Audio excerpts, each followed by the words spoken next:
Bonsoir, bienvenue dans cette nouvelle émission de On fait des vagues. Ce soir, je suis là sans Diana qui exceptionnellement est absente cette semaine, mais j'ai le plaisir de recevoir Olivier. Comment ça va, Olivier?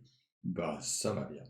Merci d'avoir accepté mon invitation pour ce soir. J'espère qu'on va passer un bon moment, que la conversation va être intéressante.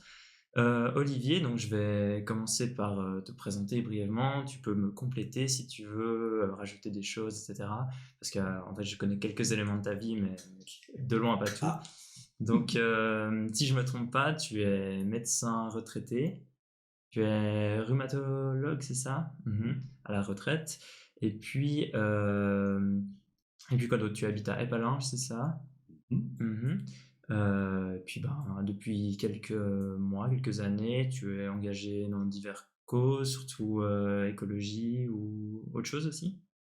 Mhm. ah ben oui, écologie, migration et Ok. Mhm. politique, Ouais. Ok, bon, on voilà. pourra en parler, Au sens large. on pourra en parler plus tard. C'est quelque chose que tu aimerais rajouter, que les gens doivent connaître sur toi, qui... Bah, disons, voilà, je suis médecin, mais je suis aussi entrepreneur, c'est-à-dire qu'en Ok. fait, dans les hasards de la vie, je me suis retrouvé à la tête d'une entreprise Mhm. qui faisait, à terme, on avait 400 personnes quand même. Dans le domaine un peu lié à ton activité de médecin. Voilà, Ok. ouais. Mhm. Donc en fait, voilà. Mais Mhm. après, on peut discuter ben, voilà, de la vie qui fait que Ouais. tu as la tête dans le guidon et tout d'un coup tu lèves la tête Mhm. et ta vie change, quoi. Ouais. Ouais, je pense qu'on pourra y revenir sans autre parce que c'est un sujet important et puis je pense que les gens ont envie et ont à cœur de connaître un peu mieux ton parcours et puis comment tu te retrouves ici avec moi ce soir, comment ça se fait que tu as rencontré Agisson. Comme tu le sais peut-être, notre première question en général, on la tire au sort avec un petit bol qu'il y a ici. Donc, sans plus tarder, ce sera le moment de notre séquence La vie au bol.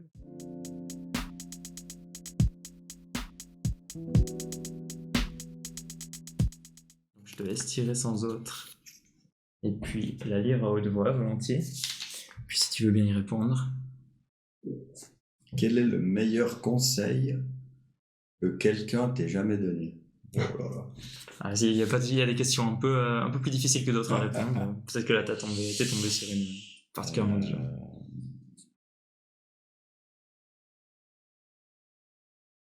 Bon, le premier conseil qui me vient à l'esprit, c'est un conseil totalement personnel qui n'a rien à voir avec l'addiction. C'est un conseil sur le couple. Et en l'occurrence, c'était voilà, que dans un couple, il faut vraiment arriver à se parler. Et ce qui fait que c'est peut-être pour ça que le couple que je forme avec mon épouse dure depuis 40 ans, quoi. Ouais, ok. Se parler, ouais.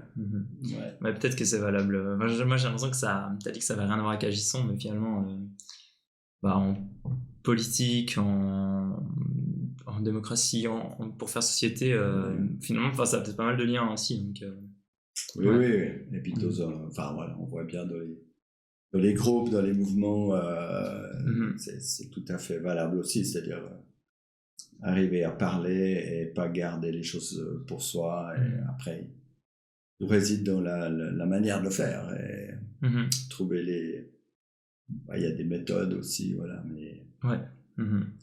Ouais, je pense que c'est ce que j'ai trouvé bien, notamment de chez Agissant, mais aussi dans d'autres mouvements et groupes dans lesquels je suis, où j'ai un peu découvert le fonctionnement un peu horizontal, et où en fait on parle, on peut parler de tout, et y compris des choses où on peut se réserver que aux dirigeants, disons. Ouais. Parce que justement, donc évidemment agissant, mais tu as mentionné d'autres groupes dans lesquels tu es ou tu as été. C'était quoi, par exemple, tes autres engagements, ou c'est quoi tes autres engagements maintenant? Alors mes autres engagements, disons l'engagement qui m'a mené en fait à l'activisme c'est Extinction Rebellion. Ouais. Et plus précisément la partie qui s'appelle les docteurs pour Extinction Rebellion. Ok. En fait, c'est le mouvement que j'ai rejoint quand je me suis posé la question comment je pouvais essayer de faire quelque chose. Disons, à partir du moment où j'ai fait un peu mon éco-conversion, comme je l'appelle, et où j'ai ouvert les yeux et je me suis dit, voilà, qu'est-ce qu'on fait est-ce qu'on a envie de faire quelque chose? Si oui, voilà, et Extinction Rebellion me semblait apporter un certain nombre de solutions, de stratégies. Et voilà, donc ça c'est un des groupes. Ça s'est passé comment, ton éco-conversion? C'était du jour au lendemain ou bien ça a mis un peu du temps parce qu'il y a les deux qui existent C'était presque du jour au lendemain, mais c'est-à-dire que j'étais comme beaucoup de gens que j'ai côtoyés, on est un peu un bobo écolo. Donc j'étais sensible, mais sans plus approfondir la chose. Sans approfondir, et puis en fait très, d'une part très confiant et naïf total sur l'évolution du monde et de la société. C'est-à-dire que moi comme j'ai 66 ans, disons j'ai vécu les aléas de 68, la suite, l'après-guerre, la guerre du Vietnam et tout ça, et voilà, on se disait que tout allait aller pour le mieux, et en fait surtout aussi moi j'ai bossé en fait. J'ai essayé de faire ce que je faisais le mieux possible, et j'ai bossé la tête dans le guidon pendant 30 ans, et il y a 3 ans il y a eu le Covid. Et en fait pendant le Covid je me suis retrouvé pour la première fois sans travail. C'est-à-dire que j'ai dû en fait je pouvais pas travailler même si j'étais médecin, vu que j'étais spécialiste. Donc je me suis retrouvé au chômage technique pendant 6 semaines. Enfin au début on savait pas que ça serait 6 semaines, mais disons là. Et en fait j'ai commencé à m'intéresser au Covid, et en fait on commence parce que j'avais du temps, donc au lieu de bosser le médical, enfin ça avait quand même un lien avec le médical, mais voilà. Puis en fait en creusant en fait d'où venait le Covid et tout, d'où ça pouvait venir, je suis tombé sur tout le grand problème des atteintes du vivant, la biodiversité, et en fait là comme beaucoup de gens j'ai pris une immense claque. Et en fait je me suis rendu compte de l'étendue du désastre, et que en fait pendant que moi j'essayais de faire mon boulot, je me suis rendu compte que les gens en qui j'avais confiance, les politiques notamment, eux ils n'avaient pas fait le leur, et que alors oui, évidemment depuis les années 70 il y avait plein d'évidences et de témoignages, mais c'est vrai que on les entendait comme maintenant en fait, comme plein de gens maintenant, on les entend, les scientifiques on les met un peu crier, mais en fait on se disait que ça allait le faire, et avec la croyance dans la technologie, dans et voilà, enfin c'est un peu comme ça que aussi de la déception du système par rapport au système politique qui en fait nous a trompés, nous a trahis en fait, enfin a trahi la société. Non, tout à fait. Et donc en fait il n'était pas question de faire de la politique au sens partisan, bien sûr, si le système de rejoindre le système, puisque le système n'est pas capable de prendre les bonnes décisions, en tout cas en ce qui concerne le climat. Donc c'est pour ça que je me suis tourné vers Extinction Rebellion, qui justement thématise ça et prône en fait des actions de type désobéissance civile pour essayer d'ameuter l'opinion et créer en fait un retournement de situation où le politique serait obligé de prendre des décisions. Ouais. Voilà. Au départ, c'était ça, quoi. Ok. Ouais. Mais là, donc, puis donc pendant 2 ans, j'ai quand même continué à bosser. Ouais. Mais c'était assez rigolo parce qu'en fait, tout d'un coup, je suis devenu un peu activiste. Ouais, dans ton boulot aussi. Disons, c'est-à-dire comme on a fait quand même plusieurs actions. Et puis comme c'est médical, des gens en blouse blanche, c'était pas mal médiatisé. Ce qui fait que j'ai été souvent médiatisé dans les photos. Donc les gens ont vu que en fait, je m'engageais donc pour cette cause-là. Et comment est-ce qu'ils ont réagi d'ailleurs, soit tes collègues, soit tes patients, ou je sais pas. Alors, je peux. Les collègues, une partie, disons, des collègues, comment dire, des collègues que j'estime, disons, étaient plutôt intéressés, voire encourageants, disons. Une autre partie, ils disaient rien, quoi. Bien sûr. Ils n'en pensaient probablement pas moins. Mais quand même, disons que... Je veux pas t'attirer des ennuis, t'es pas obligé de... Non, parce que en fait, comme tu vois, moi j'étais mon patron, je suis toujours mon patron. Donc j'ai aucun... Je risque rien, donc c'était plutôt... Pour moi, c'était assez confortable, tu vois, je risquais pas de perdre ma place puisque... C'était moi mon employeur, donc non, c'était plutôt rigolo enfin rigolo, c'est pas rigolo, mais c'était assez confortable, disons, par rapport à d'autres gens qui eux, en s'engageant, pouvaient avoir des problèmes, quoi. Et voilà, puis si on veut glisser sur comment je suis arrivé à Agisson. Et en fait, comme probablement vous savez, en fait, jusqu'en 2019, tout le mouvement, disons, climat est vraiment monté fortement. Il y a eu des millions de gens dans la rue. Et puis, au moment du Covid, tout s'est un peu écroulé. Tout à fait. Et alors, moi, j'ai rejoint à ce moment-là. Et c'est vrai que malheureusement, au lieu de... Parce que sur le moment, en fait, on s'est dit que le Covid, ça allait réveiller les consciences. Tout à fait, que toute la société allait se rendre compte, allait comprendre. Et voilà, toujours la grande naïveté. Et en fait, ça a fait le contraire. C'est-à-dire qu'en fait, le Covid a mis un immense couvercle sur tout ça.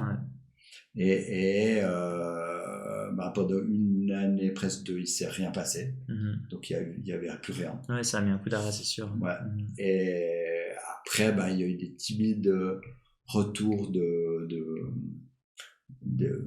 d'activisme. On a fait quelques manifs, des choses comme ça. Et puis, les gens d'Extinction Rebellion ont voulu relancer la machine. On fait une action qu'ils espéraient être importante et fédératrice à Zurich. Oui, tout à fait. Qui a été plutôt un échec. Voilà, puis en fait, il y a eu du monde, mais en fait, il y a eu des dissensions, notamment entre les Romans et les Suisses allemands, ce qui fait qu'on ne s'est retrouvés pas énormément nombreux à Zurich. Et ce qui fait qu'en fait, ça a plutôt arrêté le mouvement que booster les choses, quoi. Et comme beaucoup en fait de personnes, beaucoup de gens ont été arrêtés, se sont retrouvés on peut dire emprisonnés, mais à une courte période, mais en tout cas et c'est lourd et t'as pas forcément envie de recommencer. Voilà, et puis toute une partie de ces gens, souvent jeunes, avec des implications professionnelles, ça les a complètement dissuadés de continuer, quoi. Et notamment ma fille aussi, qui était aussi engagée. Voilà, on s'est un peu engagé en même temps. Ah, c'est drôle, c'est intéressant. Qui était aussi chez Extinction Rebellion, et puis qui s'est en fait, après Zurich, s'est retrouvé condamné. Et puis, ça lui a servi de leçon. Enfin, c'était le système a gagné. Bien sûr, ouais. Et ça l'a un peu découragé après pour la suite. Alors, elle fait plutôt des activités dans la régénération et aide un peu aux bien sûr, mais plus aux gens qui s'investissent, mais ce qui est tout à fait compréhensible, hein. Moi, j'ai à peu près le même parcours à ce niveau-là. Voilà, c'est ça, et puis on comprend bien, donc et puis on s'est retrouvé, enfin je dis mais voilà, moi je me suis retrouvé un peu comme plein d'autres, un peu déprimé, hein. Il y a une année, au début de l'année passée, on était un peu désabusés, quoi. On dit qu'est-ce qui va se passer, tout repart exactement comme avant, voire pire, puisqu'il faut rattraper. Bien sûr. Et puis voilà, puis j'ai été voir un film à Lausanne, un lancement d'un film avec maintenant je me rappelle plus si c'était Tout commence, si c'était Stéphane Goël, je crois. Et puis voilà, puis il y avait le réalisateur et avec des questions publiques, et puis à côté de moi se lève un gars et puis présente en fait disons les grandes lignes de Agisson. Et alors d'une part il se trouve que c'était un Steven qui est... J'étais sûr que c'était lui. Voilà, c'était Steven que je connaissais parce que c'était un copain de mon fils et que j'amenais au tennis quand il était grand comme 3 pommes. Le monde est petit. Voilà, et donc en fait voilà, donc je me suis retourné vers lui, je dis mais Steven c'est toi, et puis voilà, et puis en fait j'ai trouvé son idée de déjà Agisson. Rien que le nom, c'était, enfin moi j'ai été toujours dans l'action, c'est un peu ça qui m'a toujours motivé. Et puis là, justement, il se passait plus rien, et puis on voyait pas trop où continuer. Et puis là, tout d'un coup, disons, d'avoir un projet d'action avec, et qui plus est avec une stratégie. Oui, c'est ça. Ouais. Et avec notamment l'organisation, une vraie organisation, même si Extinction Rebellion est quand même très thématisé, il y a quand même toute une infrastructure qui a des choses qui sont très bien. Mais enfin, voilà. Et puis en fait, j'ai retrouvé des gens motivés qui avaient envie de faire quelque chose. C'est vrai que c'est important ça, parce que sans ça, c'est difficile d'aller de l'avant soi-même. Voilà. Donc si tu veux, ça, sur ce point de parcours de qu'est-ce que je vais essayer de faire comme activisme pour essayer de faire bouger les choses, je me suis dit que c'était un moyen de continuer quelque chose, quoi. Notamment parce que dans Extinction Rebellion, je me suis beaucoup intéressé aux assemblées citoyennes. Ouais, tout à fait. Okay. Donc, et tu as retrouvé ce thème. Et puis comme il y avait ce thème, cette initiative, ce projet d'initiative sur une chambre citoyenne, c'était une bonne continuité, quoi. Ouais, tout à fait, Donc voilà, le pourquoi de Agisson, quoi. Grand parcours quand même, Tu as dit aussi avant, tu as mentionné brièvement que tu avais été un peu engagé dans les questions de migration. C'était à la même période ou c'était tout à fait autre chose? Non, ça fait ça fait plus de temps, en fait. J'ai rejoint une association qui s'appelle Action Parrainage. Et en fait, qui parraine des mineurs migrants non accompagnés. Incroyable. Et qui les parraine, c'est-à-dire en fait qui s'engagent à avoir ces jeunes de 3 fois par mois. Passer du temps avec. Voilà, tout ça. Il y a d'autres associations comme Père. Et en fait, je suis devenu parrain d'un jeune Érythréen en 2017. Et puis, c'était une expérience vraiment très chouette et très émotionnelle, et qui m'a permis en fait de là aussi un peu de découvrir vraiment qu'est-ce que ça veut dire d'être migrant, la réalité de ces gens-là. Bien sûr. Et alors j'ai toujours été sensible. Et voilà, mais c'est sûr que quand tu es mis en face d'une situation comme ça, c'est plus qu'être sensible. Enfin, tu voilà, disons, ça devient réel, concret. Ça devient concret. Ce qui fait que, voilà, et puis en fait, dans ce milieu-là, on m'a demandé d'être répondant pour cette association. Ce qui fait que je visite des familles qui sont d'accord de parrainer. Et puis je fais des matchings en fait entre des jeunes qui ont souhaité d'être accompagnés et puis des familles. Et puis voilà, on les accompagne pour démarrer ça. Et voilà, ça c'est une chose. Et puis en fait, on a créé une association qui s'appelle Médecins Action Santé Migrants. Ok, incroyable. Et en fait, cette association, en fait, elle regroupe des médecins. Alors là, c'est que des médecins. Contrairement aux docteurs pour extinction rebellion, tout le personnel médical confondu, des personnels de santé. Et là, c'est que des médecins, en fait, pas pour des questions élitaires, mais pour un espoir d'efficacité, c'est-à-dire dans le sens où malgré tout, disons, le monde médical a encore une certaine aura tout à fait. Auprès du public et des médias, notamment, et des politiques. Et pour le moment, on se dit qu'en restant vraiment, en regroupant le plus de médecins possible intéressés par ce problème-là, donc la problématique de la santé liée à la migration. Pas tellement en tant que soignant, donc on fait pas des soins, mais en fait on fait des actions politiques pour alerter pour être des relais, pour réseauter, pour essayer parce qu'en fait une immense partie des problèmes des migrants et disons qui peut déboucher sur une remise en question de leur rejet par exemple de permis est lié à des questions de santé, ou disons ça passe pas des questions de santé.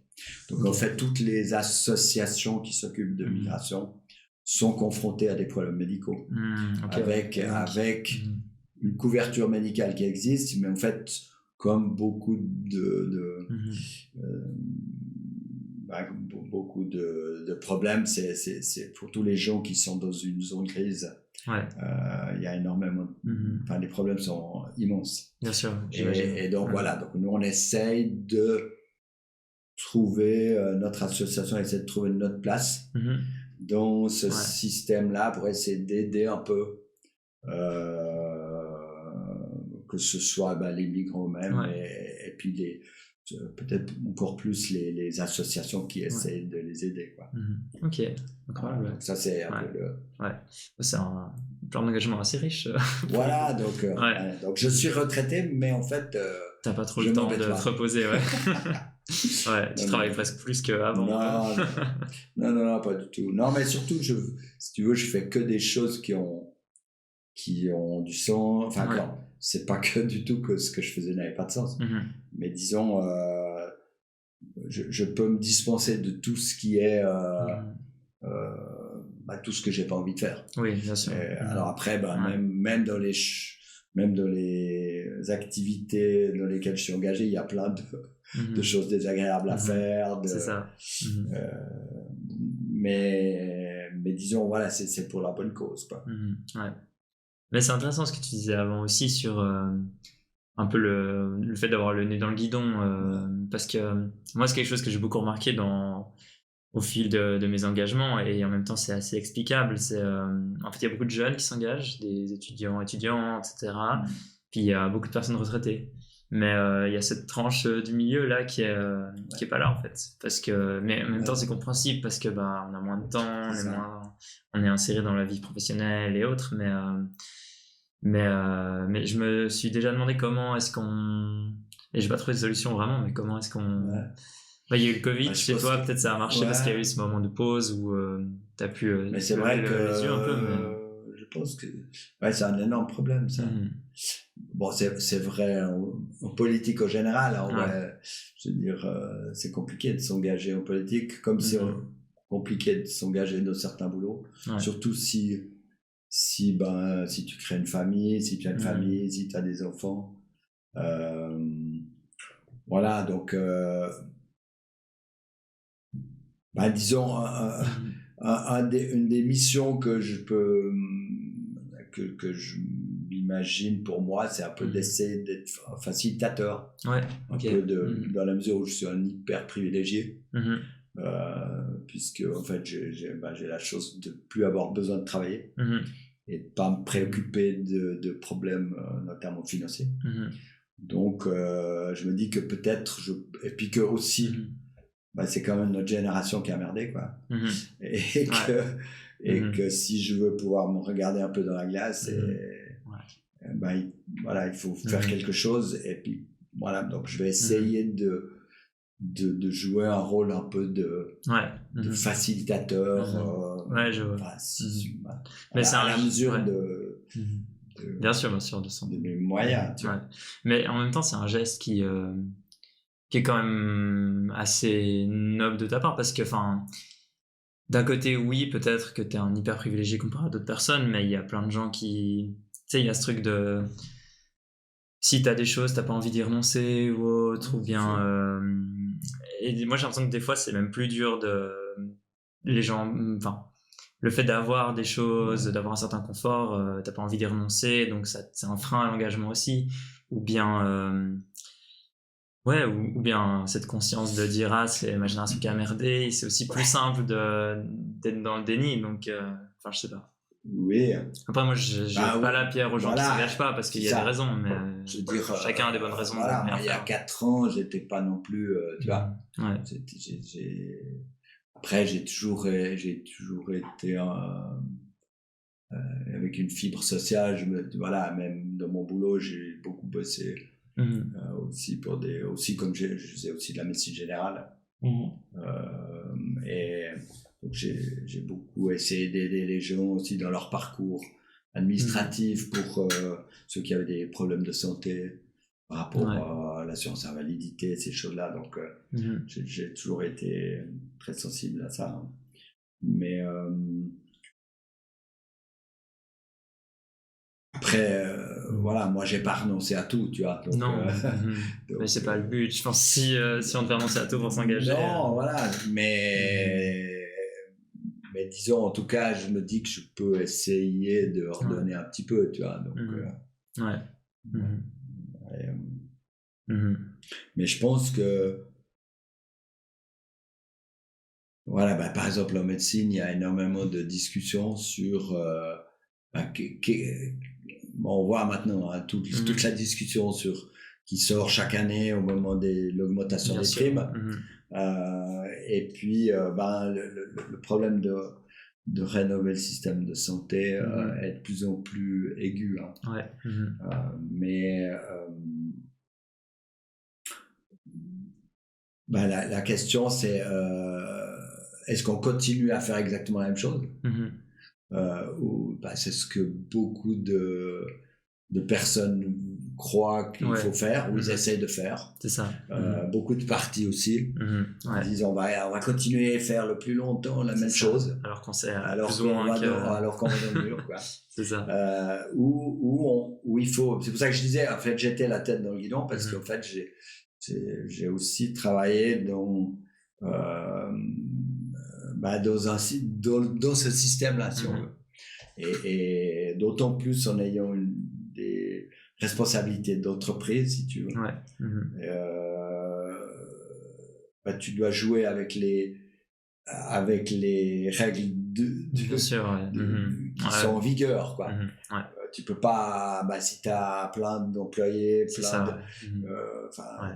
dois avoir des fois un peu le mauvais rôle, en guillemets.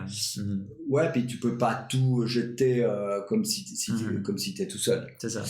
Donc c'est beaucoup plus facile pour moi maintenant de même critiquer le système, ou mieux, ça serait mieux d'essayer de faire quelque chose. C'est pour ça que agissons. C'est ça. C'est bien, parce que C'est pas que réagissant, c'est aussi. Ouais, c'est ça. Donc, je dis souvent, mais dans Extinction Rebellion, il y a un mot d'ordre que j'aime bien, c'est no shame, no blame. Parce qu'en fait, ça sert à rien, quoi. Jeter la pierre aux gens, les culpabiliser, ça fait que renforcer la contre-attitude. Ouais, c'est peut-être pas le meilleur moyen de les convaincre non plus. Donc, il faut plutôt essayer de prêcher par l'exemple et puis de proposer des pistes, quoi. Donc pour la santé, pourquoi on était parti là-dessus. C'est le but d'avoir des digressions aussi dans cette émission. Non, mais voilà, donc moi, là, j'avais vraiment besoin de faire un break complet en arrêtant mon boulot, que j'ai pu quitter. J'ai trouvé une remplaçante qui est super et qui continue, en fait, qui a pu s'occuper des patients dont je m'occupais. Donc j'ai pu partir un peu le cœur tranquille. Mais il fallait que je fasse un break total. Pour changer les idées et retrouver de l'énergie. Et disons, ça pourrait recommencer à m'intéresser à comment changer un petit peu essayer de proposer des alternatives. Donc c'est pour ça que tu dis particulièrement pour le système de santé ou système de santé, Donc notamment les docteurs pour Extinction Rebellion. On est en train de préparer une assemblée citoyenne sur un thème de la santé. Ah ouais, ok. Et en fait, on a plein de gens absolument super, plusieurs anciens ou actuels professeurs de médecine, activistes qui s'engagent, qui croient en fait que un processus comme les assemblées citoyennes peuvent apporter quelque chose au système. Donc on est en train de mettre sur pied ça, c'est assez avancé, on a fait une association pour pouvoir la mettre sur pied. Incroyable. On voulait la vendre en fait, la vendre entre guillemets, mais on voulait persuader le pouvoir public, c'est-à-dire en l'occurrence Rebecca Ruiz, de mettre ça sur pied. Et malheureusement elle n'a pas été intéressée. Les politiques, en fait, on avait réussi à convaincre pratiquement tout le monde jusqu'au dernier échelon. Et au dernier échelon, ça n'a pas marché. Et donc, du coup, on a décidé de faire une association et de la mettre sur pied, nous. Alors, nous, maintenant, on est une base beaucoup plus large maintenant, avec un groupe qui s'appelle les Engagés pour la santé. Et toutes sortes de parties prenantes. Maintenant, on va en faire un sujet d'étude aussi, donc on a pu s'approcher de hautes écoles, etc. Donc si tu veux, donc ça c'est aussi, agissons pour essayer de mettre sur pied des processus qui ont des chances de faire avancer les choses. En l'occurrence, c'est pour parler de la médecine de proximité, de prévention, qui est en fait une des pistes qu'on doit absolument développer pour limiter les coûts, quoi. Tout à fait, Si on a dans le système actuel, par exemple, de santé, la prévention est totalement le maillon faible. Par exemple, les vaccins, c'est pour autant qu'on croit aux vaccins, mais disons, si on veut donner des vaccins, une partie ne sont pas payées par l'assurance. C'est la prévention. Ça, c'est un exemple. Donc, ça n'incite pas les gens. Voilà. C'est ça. Mais de même que, je sais pas, promotion de l'activité physique, stop tabac, etc. Et donc, il faut développer ça. Mais pour que ça marche, il faut sortir de ces lobbies qui veulent vendre plus de médicaments, plus d'hôpital, plus de... C'est partout le même problème. C'est partout. Mais c'est plus que d'activité. Mais d'ailleurs, moi, ça me fait penser aussi, c'est assez relié. C'est pas pour rien que je pense que ça vient un peu d'Extinction Rebellion aussi. Mais moi, j'avais assisté à une des performances ou actions des Dr Forexers avec le thermomètre qui monte, la température, et puis ils énumèrent toutes les maladies qui vont arriver avec le changement climatique et autres. Donc effectivement, pour le coup, la médecine, la prévention, ça semble... en l'occurrence, ça m'avait assez marqué cette performance, cette action. Ouais, alors, voilà, par exemple, les actions qu'on a fait avec les docteurs pour Extinction Rebellion, proportionnellement au nombre de personnes qui ont participé, ont eu un écho médiatique énormément plus grand que d'autres actions avec peut-être plus de monde, mais qui ont passé un peu à la trappe. Parce que la santé, disons l'aura la blouse médicale blanche, ça fait de l'effet. de la blouse blanche, ça interpelle quand même, parce que tout le monde est un peu inquiet pour sa santé malgré tout. Et puis quand tu as un truc comme le Covid et tout ce qui se passe maintenant avec les canicules et tout ça, les gens quand même s'ils essayent d'oublier, ils se disent il y a quand même la santé, c'est quand même, si t'as pas la santé, même si t'as des ronds, même si la vie c'est quand même pas, elle n'a pas le même sens, hein, ou ne prend pas la même direction, quoi. Donc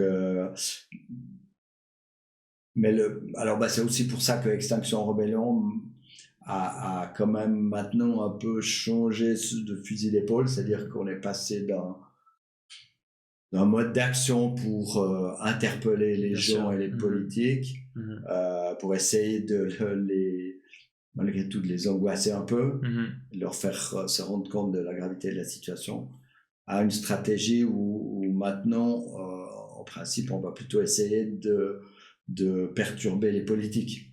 C'est-à-dire en embêtant moins le public. Moins de masse, mais plus de... Mais c'est vrai que quand je suis venu à Gisson, c'était un moment où j'avais l'impression qu'il se passait plus grand-chose. Avec Extinction, que toi, on disait Extinction, on savait plus trop comment continuer, si tu veux. Sûr.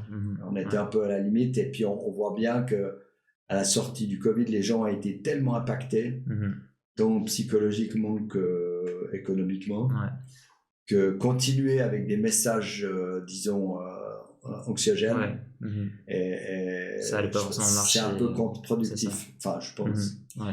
Donc, aller plutôt vers on dit, oui, il y a l'énorme urgence, il y a cette catastrophe qui est là, mais il y a des solutions, quoi.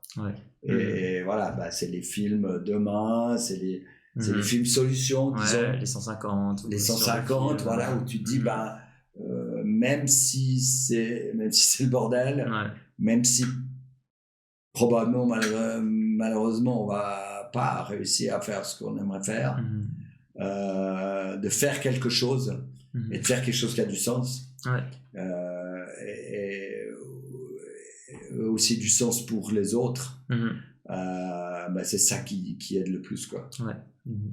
Donc non, je vois. Mais du coup, il y a le volet Assemblée citoyenne qui t'a particulièrement intéressé. Si il y avait une autre mesure, je triche un peu parce qu'il y a déjà Assemblée citoyenne, c'est déjà tout un programme, mais si il y avait une autre mesure que Agissons ou qu'un autre groupe pouvait lancer, qu'est-ce que ce serait? Il y a tellement de choses. C'est pour ça que c'est dur. Les mesures, si tu veux dire des mesures politiques, tu dis, ou bien peu importe. Qu'est-ce que tu aimerais voir qu'est-ce qui... disons, moi qui ai en fait une culture politique nulle. Ça n'a pas besoin d'être un truc complexe. Hein, non. Mais si tu veux, je me suis rendu compte, en creusant un peu, que en fait, tu peux pas penser ou essayer de changer d'améliorer le système sans changer un peu tout, quoi. C'est-à-dire, tout est tellement lié que tu peux pas, et il suffit pas de mettre une assemblée citoyenne une mesure changer. Suffit pas. Donc il faut aller vers une justice sociale, c'est pour ça que j'aime bien le slogan agissons, Ouais.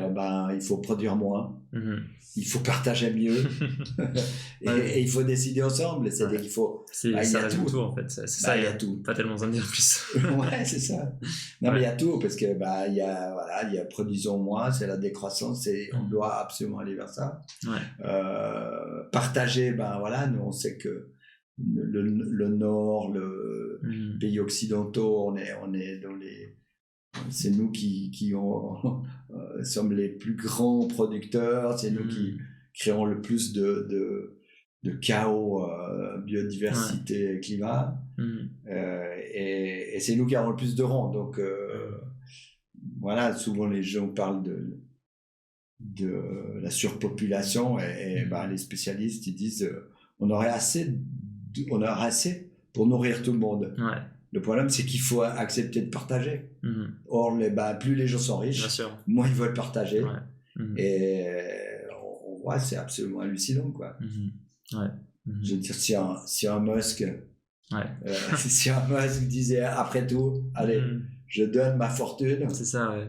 tu vois ce que tu pourrais Je faire. crois qu'il y a des estimations comme quoi il faudrait 9 ou 10 milliards pour régler la faim dans le monde. Il pourrait le faire plus ou moins Non, mais maintenant. tu pourrais tellement améliorer, tu vois, tout Ouais.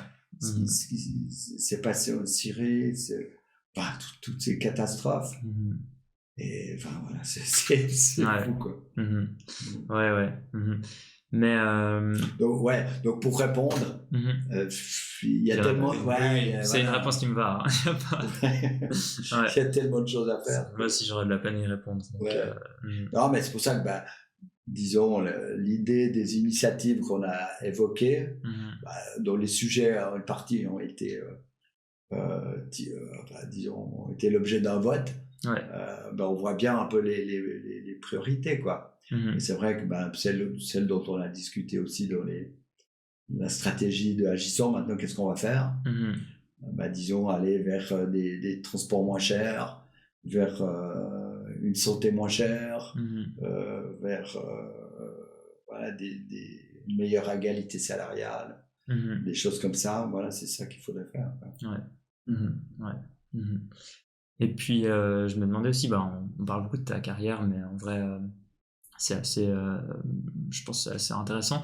Comment, parce que justement, tu as dit que tu as découvert un peu la gouvernance horizontale et tout. J'imagine que c'est un peu, c'est passé du tout au tout, un peu en tant qu'entrepreneur et autres. Ouais. Comment c'est fait cette adaptation? Est-ce que, ou même le militantisme, l'engagement, c'est quand même des codes vraiment particuliers qui sont pas. Moi, je connais plein de gens qui se retrouvent pas du tout là-dedans, trouvent ça super bizarre, comment ça fonctionne, Extinction Rebellion, Agissons. Ouais. Est-ce que ça a été facile, cette conversion un peu au... Ça a été très facile. Ouais. Ça a été très facile, mais c'était comme une révélation, si tu veux. Mhm. Parce qu'en fait, voilà, moi, pendant 30 ans, Mhm. à part mon boulot au cabinet où je soignais les gens, Ouais. mon boulot, c'était de fédérer des médecins. Mhm. Donc, on était 8 au départ, on était 100 quand je suis parti. Essayer de les fédérer pour qu'ils soient d'accord de bosser ensemble. Et de bosser pas seulement dans leur propre intérêt, mais dans l'intérêt en l'occurrence de notre société, mais au final pour les patients quand même. Hein. Mais disons,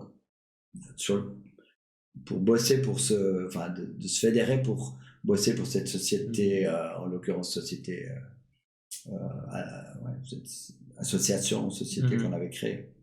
Et en fait, comme les médecins, c'est tous des petits rois. Et donc, si tu veux essayer de fédérer des petits rois ou syndicaliser des petits rois, par exemple, c'est assez compliqué. Ouais, chacun veut son mot à dire. Donc, si tu veux, j'ai fait 30 ans de séances avec des petits chefs. Ouais. En fait, tu étais rodé pour les assemblées citoyennes de base. Non, mais surtout, si tu veux, j'étais tellement la tête dans le guidon, j'ai fait tellement de séances complètement frustrantes, où tu sors, t'es énervé, tout le monde est énervé. En général, ça tourne autour du fric, évidemment, mais aussi sur sur les relations. Et puis quand quand tu dois gérer du personnel, tu as aussi des relations conflictuelles, parce que justement, t'es pas dans une logique, disons, top-down, hein. Ouais. Donc même si tu essayes un peu d'être un peu participatif, mais c'est très top-down. Et en fait, j'ai été, voilà, il y a 10 ans avant d'arrêter, j'ai eu une période de burn-out parce que il y avait trop de trucs comme ça, sûr. tiens. Et alors j'ai réussi, parce que comme j'étais indépendant, j'ai réussi à organiser ma vie suffisamment en travaillant moins, en consultant moins, etc. J'ai réussi à me sauver, moi, déjà pouvoir continuer à bosser. Bien sûr. Mais de sortir de ça et de découvrir qu'on pouvait avoir des séances où tout le monde pouvait dire ce qu'il avait à dire, qu'on pouvait s'écouter, qu'on pouvait même parler de ses émotions, et qu'on pouvait en général finir une séance en étant plus riche émotionnellement et pas frustré qu'en arrivant. Et pour moi, c'était un peu une délivrance, un soulagement. Et c'est pour ça que ça a participé au fait que ça confirmait le fait que je voulais changer un peu. Changer tout. Plus entendre parler de ça, donc j'ai vraiment quitté cette société que je renie rien de ce que j'ai fait. Bien sûr, je pense que c'est pas l'idée de se blâmer. Voilà, ça a son utilité, ça a son rôle dans le système sanitaire lausannois, disons Grand Lausanne. Mais disons, voilà, voilà, si c'était à refaire, ou si j'avais encore un avenir professionnel, disons, je ferais vraiment quelque chose d'autre, tu vois. Tout à fait, beaucoup plus participatif, aussi pour avoir le plaisir de travailler avec des gens qui sont plus heureux de travailler, tu vois. C'est-à-dire avec plus d'équité dans les salaires, plus de... Je veux dire, quand tu vois le personnel de santé, je veux dire, une infirmière, une expérience de vie professionnelle d'une infirmière, c'est 8 ans, je crois. Alors qu'on manque complètement de personnel. Et on travaille avec 30 à 40% de personnel non suisse qu'on va voler dans les pays autour, qui eux se retrouvent dans le besoin parce que nous on a été prendre les gens qu'on n'est pas capable de former. Et voilà, pour dire qu'il faut vraiment complètement repenser le système. Et on voit que notamment chez les docteurs, il y a plein de personnes qui ont réfléchi à ça depuis plus longtemps que moi, et puis qui eux sont encore en activité professionnelle, et puis qui changent leur pratique et qui arrêtent de faire ce qu'ils faisaient pour faire autre chose. Et puis tu vois que tu vois qu'ils sont plus heureux, tu vois que il y a une demande. Tu sens que c'est quelque chose qui a plus de sens, quoi. Donc après, voilà. Petit à petit, ça met du temps à se mettre en place, évidemment. Voilà, mais de passer d'un système top-down à un système un peu plus horizontal, c'est pas trop compliqué. Par contre, par exemple, dans l'association Les médecins Action Santé Migrants, où j'ai plein de collègues qui sont pas du tout dans ce genre de fonctionnement. Je retrouve par moments les mêmes.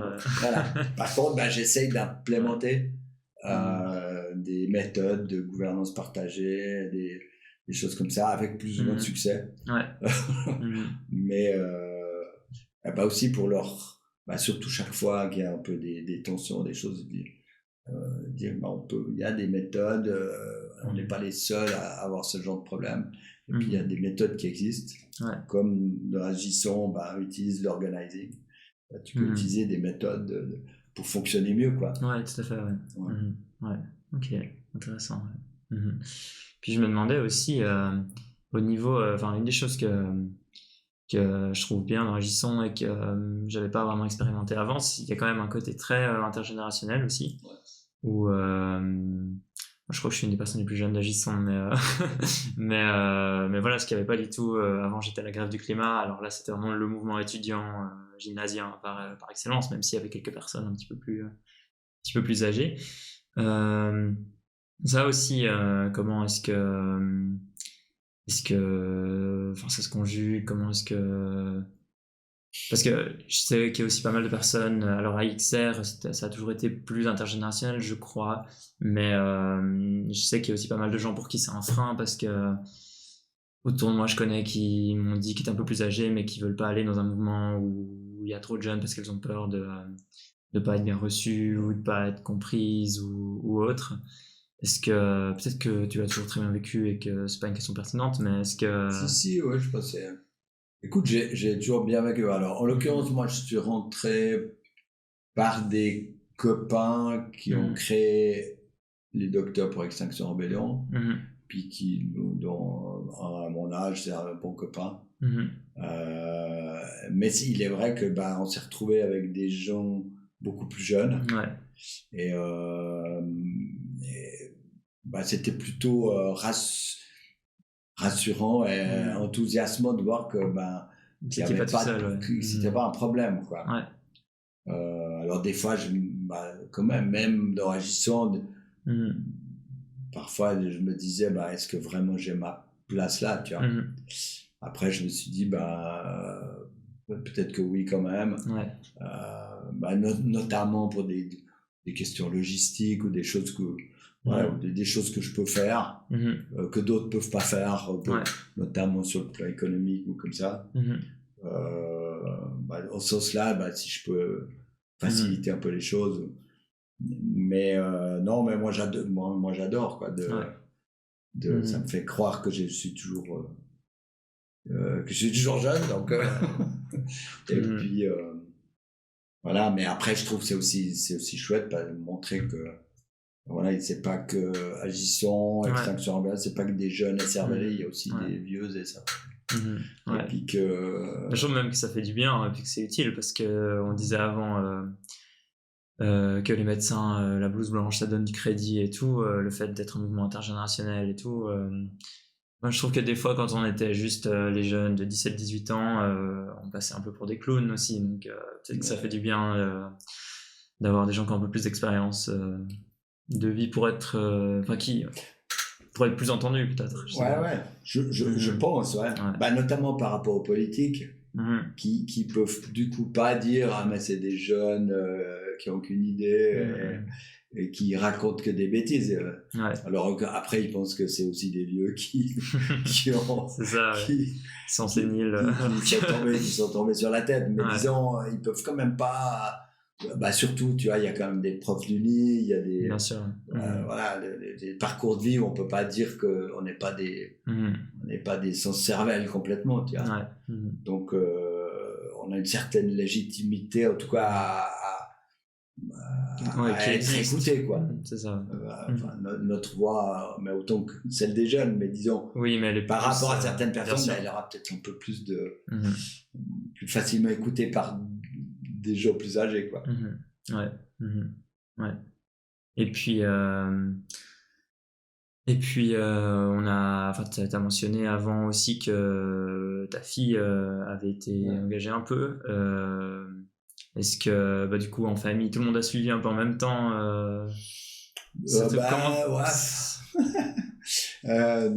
écoute, mon épouse, en fait, elle a quelques années de moins que moi. Elle a travaillé, en fait. Moi, j'ai un peu baissé mon activité et elle a augmenté son activité. Donc, en fait, elle a bossé à fond jusqu'à mars de cette année. Donc, en fait, elle était, elle n'avait pas beaucoup de temps. Et ma fille, oui, elle s'est pas mal engagée, elle est pas mal concernée par ça. Et puis, mon fils, il est intéressé, mais disons, il est plus dans le mode contemplatif, je dirais. Je disais pas ça pour blâmer ou je sais pas. Non, je sais bien. Mais c'est vrai que même voilà, même dans sa propre famille, ben ça, je pense qu'il y a plein de militants qui ont vécu ça, où en fait, voilà, même des gens proches, tu arrives pas forcément à partager l'intensité avec laquelle tu vis la problématique, quoi.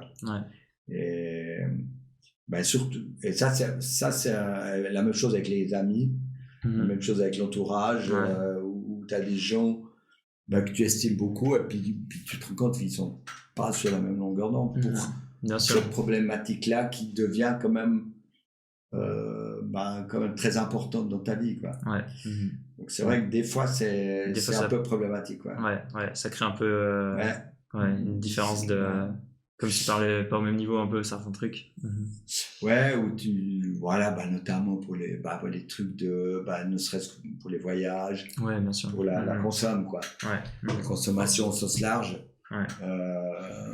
Puis en même temps, no shame, no blame, je veux dire, nous on a vécu, on a bien vécu, on a voyagé, moi j'ai pas mal voyagé, je voyage encore, alors plus en avion, mais enfin voilà, un peu en bus et autres, donc je suis pas, voilà, on n'est jamais...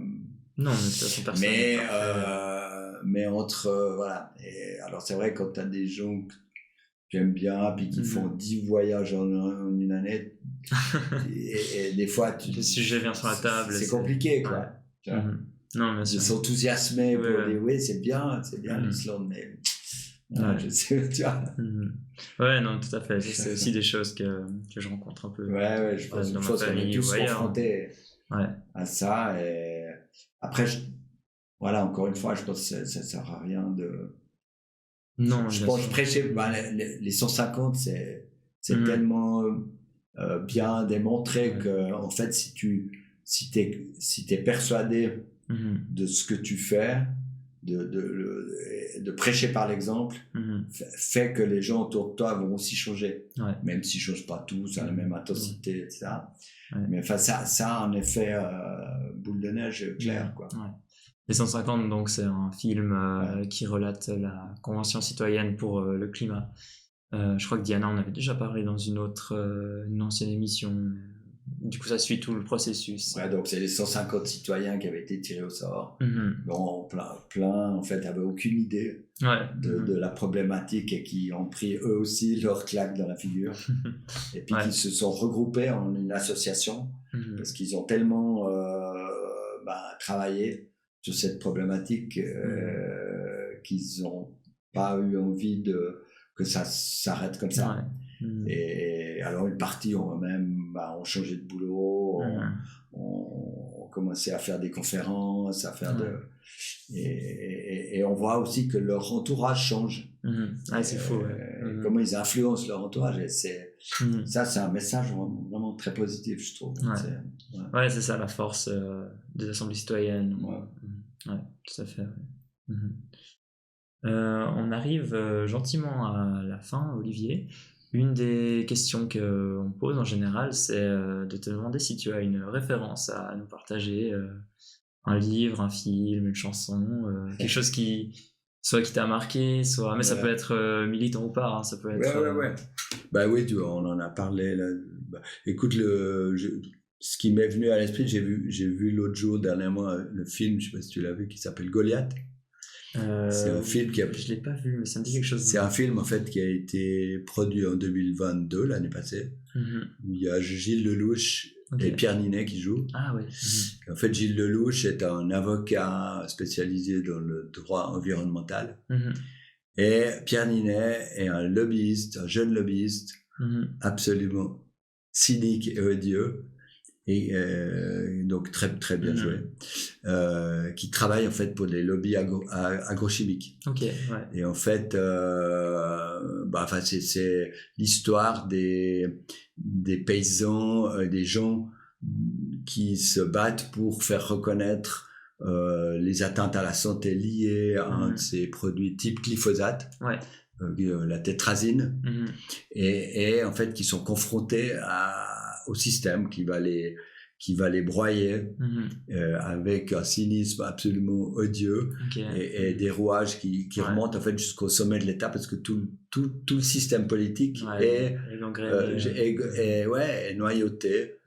Et il y a tellement d'enjeux financiers que en fait les petits vont être écrasés.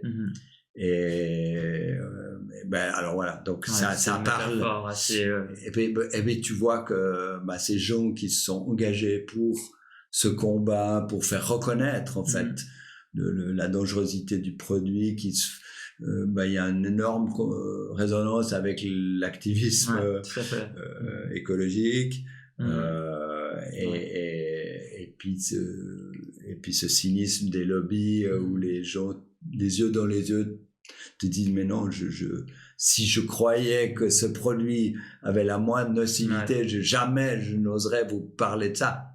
Alors et puis il sort et puis il reçoit le fric de l'autre. C'est d'un cynisme monstrueux. C'est pas très positif, mais c'est bien, ça vaut la peine de voir. C'est très bien joué, c'est très bien, c'est un très bon film.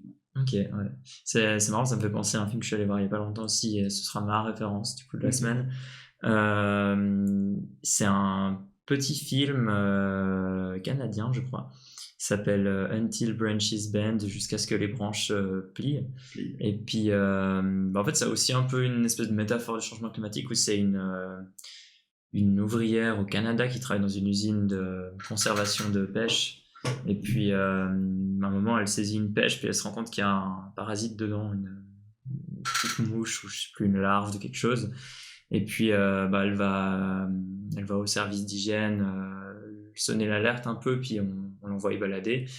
Et puis, elle va dénoncer ça plus loin, et puis du coup, ça bloque la production, et du coup, toute la ville est contre elle, parce que toute la ville vit de la culture des fruits. Et puis, tout le monde l'a fait passer pour une folle, alors qu'en fait, elle a raison, puis à la fin, il y a une espèce de monstre épidémie, essaim de larves qui vient décimer toute la ville, et le film est vraiment bien aussi.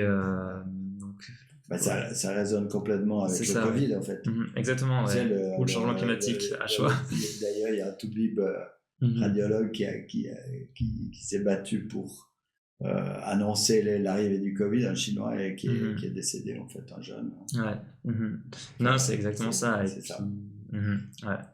Donc, je crois que j'aime bien ce genre de film de lanceur d'alerte un peu. En tout cas, ça nous parle un peu, mais... En tout cas, je te remercie pour merci à toi. ce moment. Je remercie aussi toutes les personnes qui ont suivi l'émission, les personnes qui ont interagi avec le chat, qui ont posté des commentaires. C'est vrai qu'on n'a pas été très attentifs aujourd'hui avec le chat, mais ce sera pour la prochaine fois.